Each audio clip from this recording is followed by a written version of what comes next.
প্রধানমন্ত্রী নরেন্দ্র মোদীর নেতৃত্বে কেন্দ্রীয় সরকারের ১২ বছর পূর্তি এবং সেই উপলক্ষে দেশের বিভিন্ন প্রান্তে নানা কর্মসূচির আয়োজন করা হচ্ছে। তারই অঙ্গ হিসেবে রাজ্যেও চলছে বিজেপির পক্ষ থেকে ব্যাপক কর্মসূচি।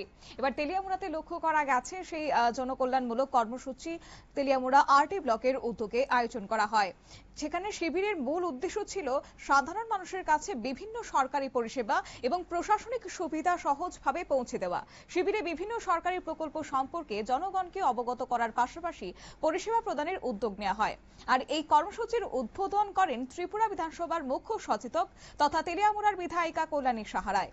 অনুষ্ঠানে উপস্থিত ছিলেন খোয়াই জেলার সহ সভাধিপতি সত্যেন্দ্র চন্দ্র দাস, তেলিয়ামুড়া পঞ্চায়েত সমিতির ভাইস চেয়ারম্যান নির্মল সূত্রধর সহ অন্যান্য বিশিষ্ট ব্যক্তিরা। অন্যদিকে একই কর্মসূচি অনুষ্ঠিত হয় তেলিয়ামুড়া পুর পরিষদের উদ্যোগে তেলিয়ামুড়া টাউন হল প্রাঙ্গণে ও সেখানেও শিবিরের উদ্বোধন করেন বিধায়িকা কল্যাণী সাহা রায়। কি বললেন তিনি আজ শুনুন।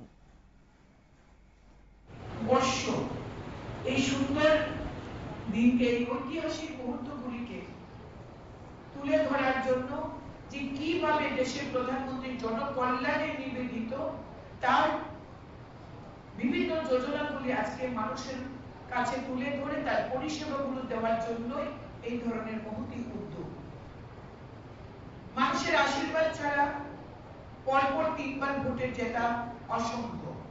দেশের কোটি কোটি মানুষ প্রধানমন্ত্রীর উপর আস্থা রেখেছেন, ভরসা রেখেছেন, বিশ্বাস রেখেছেন। আর তিনি যে প্রতিজ্ঞা করেছেন যে দেশকে উন্নয়ন করবেন, বিকশিত ভারত করবেন এবং জনকল্যাণের জন্য কাজ করবেন, তা তিনি করছেন।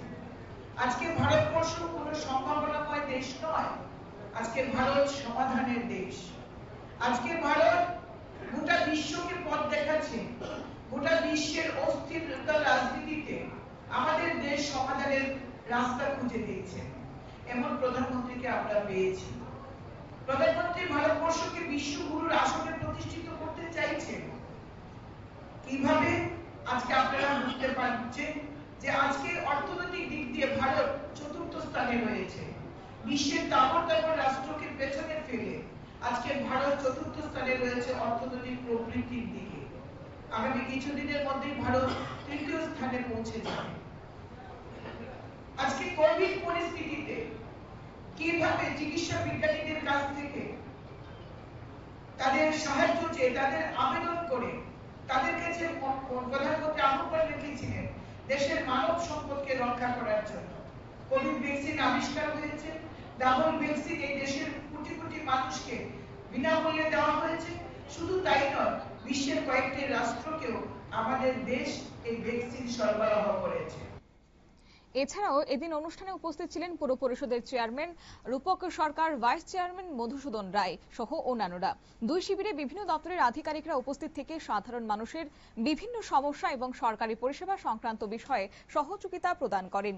এই ধরনের উদ্যোগের মাধ্যমে এলাকার মানুষ সরাসরি প্রশাসনিক সুবিধা পাবে বলে এদিন উপস্থিত অতিথিরা আশা ব্যক্ত করেছেন। নিয়ে নিচ্ছি ছোট্ট একটি বিজ্ঞাপন বিরতির সঙ্গে থাকুন।